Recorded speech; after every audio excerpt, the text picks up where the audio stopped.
আসসালামু আলাইকুম। আজকে আমি আপনাদের জন্য একটা মজার সার্কিট নিয়ে এসেছি।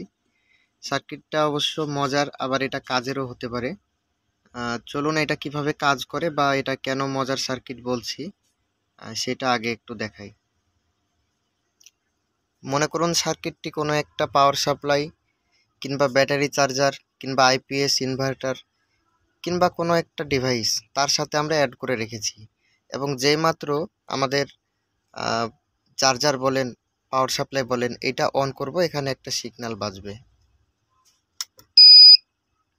আপনারা নিশ্চয়ই শুনতে পেয়েছেন, এখানে একটা সিগন্যাল বেজে উঠেছে। এটাই হচ্ছে এই সার্কিটের কাজ। যখন আমরা ডিভাইসটি অন করব, এটা হচ্ছে অন সিগন্যাল আর কি। পাওয়ারটা আমরা আবার বন্ধ করে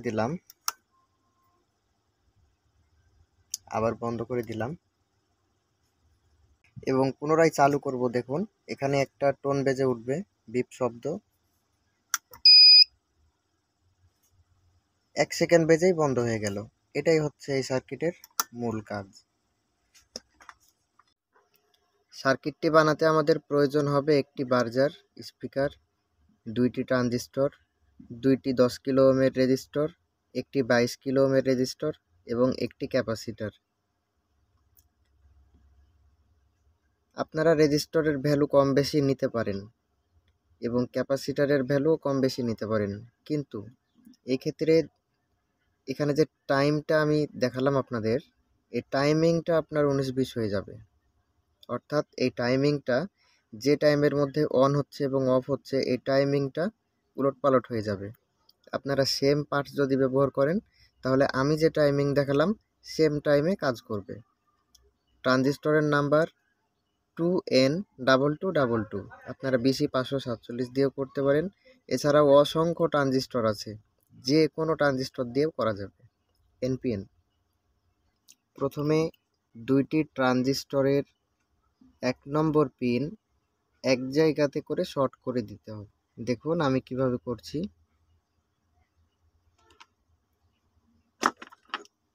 2টি ট্রানজিস্টরের ফার্স্ট পিন, অর্থাৎ বাম দিক থেকে 1 2 3 এরকমভাবে গণনা করতে হবে।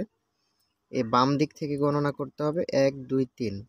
2টি ট্রানজিস্টরের 1 নম্বর পিন এক জায়গাতে সোল্ডার করে দিতে হবে।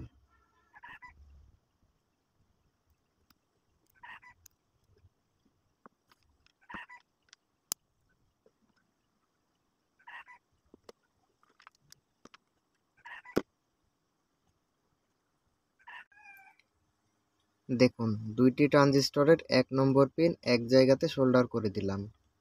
এরপর আমাদের একটি ট্রানজিস্টরের মাঝের পিন এবং অন্য একটি ট্রানজিস্টরের শেষের পিন, একটি ট্রানজিস্টরের মাঝের পিন এবং আরেকটি ট্রানজিস্টরের শেষের পিন, এই দুটোকে একখানে শর্ট করে দিতে হবে। 2টি ট্রানজিস্টরের 1 নম্বর পিন একখানে করে দিলাম।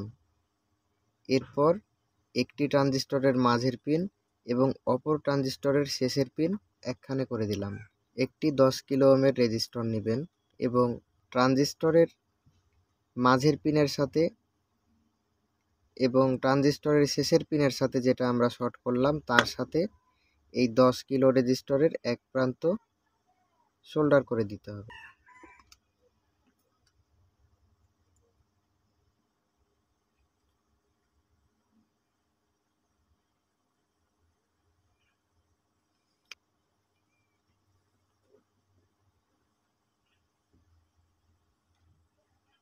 বাইশ কিলো ওহমের রেজিস্টর নেবেন।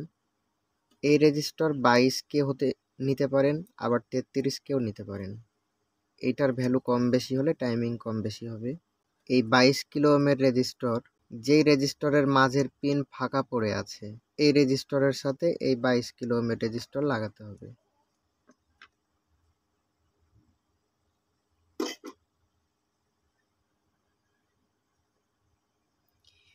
এবং এখানে যে আমরা 10 কিলো রেজিস্টর লাগিয়েছিলাম, এই রেজিস্টরের শেষ প্রান্ত এবং 22 কিলো রেজিস্টরের শেষ প্রান্ত একসাথে জুড়ে দিতে হবে। এই 10K রেজিস্টর আমরা ক্যাপাসিটরের সাথে প্যারালালে সংযুক্ত করব, অর্থাৎ নেগেটিভ পিনে একটি যাবে এবং পজিটিভ পিনের সাথে অন্যটি যাবে। ক্যাপাসিটরের সাথে 10 কিলো রেজিস্টর এরকমভাবে কানেকশন দিয়ে নেবেন। এখন আমাদের এই ক্যাপাসিটরের নেগেটিভ সাইড ট্রানজিস্টরের 1 নম্বর পিনের সাথে সংযুক্ত হবে এবং ক্যাপাসিটরের পজিটিভ প্রান্ত ট্রানজিস্টরের যেই পিনের সাথে আমরা 22 কিলো ওহমের রেজিস্টর লাগিয়েছি সেখানে ক্যাপাসিটরের পজিটিভ সংযুক্ত। এরপর আমাদের এই বার্জার স্পিকারটি কানেকশন দেওয়ার পালা।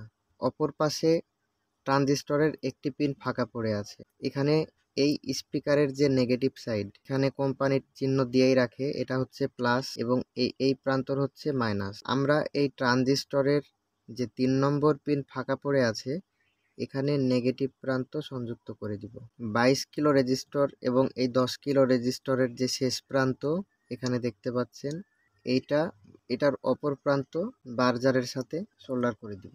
ডায়াগ্রাম বানানোর কাজ শেষ। এখন এটি ব্যবহারের জন্য উপযোগী। এখন আমরা টেস্ট করে দেখাবো। এই বার্জারের পজিটিভের সাথে সরাসরি পজিটিভ পাওয়ার সাপ্লাই দিতে হবে। এখানে যে আমরা ক্যাপাসিটর ব্যবহার করেছি এই ক্যাপাসিটরের যে নেগেটিভ প্রান্ত এই নেগেটিভের সাথে আমরা পাওয়ার সাপ্লাই থেকে নেগেটিভ দেব। এখন আমরা পাওয়ার সাপ্লাইটি অন করছি, দেখুন শব্দ করে, তার মানে এটি কাজ করছে। পাওয়ার খুলে নিলাম, পাওয়ার দিচ্ছি, দেখুন এটি কাজ করছে। এই যে এখানে যে শব্দটা হচ্ছে 1 সেকেন্ডের কম হবে। আপনারা এই টাইমিংটা যদি বেশি করতে চান কিংবা আরও কম করতে চান তাহলে ক্যাপাসিটরের ভ্যালু পরিবর্তন করেও হবে। এখানে যে 22 কিলো রেজিস্টর দেখতে পাচ্ছেন, এটার ভ্যালু চেঞ্জ করেও কাজ হবে। আবার এইখানে যে ডিসচার্জ রেজিস্টর দেখা যাচ্ছে ক্যাপাসিটরের সাথে যে প্যারালাল সংযুক্ত করলাম, এটার ভ্যালু চেঞ্জ করেও হবে। আজকের ভিডিওটি এখানেই শেষ করছি। আসসালামু আলাইকুম। যারা এখনও এটা বুঝতে পারেননি তারা কমেন্ট করবেন অথবা আপনাদের ইমেল দিবেন, আমি ডায়াগ্রামের পিডিএফ ফাইল পাঠিয়ে দিব।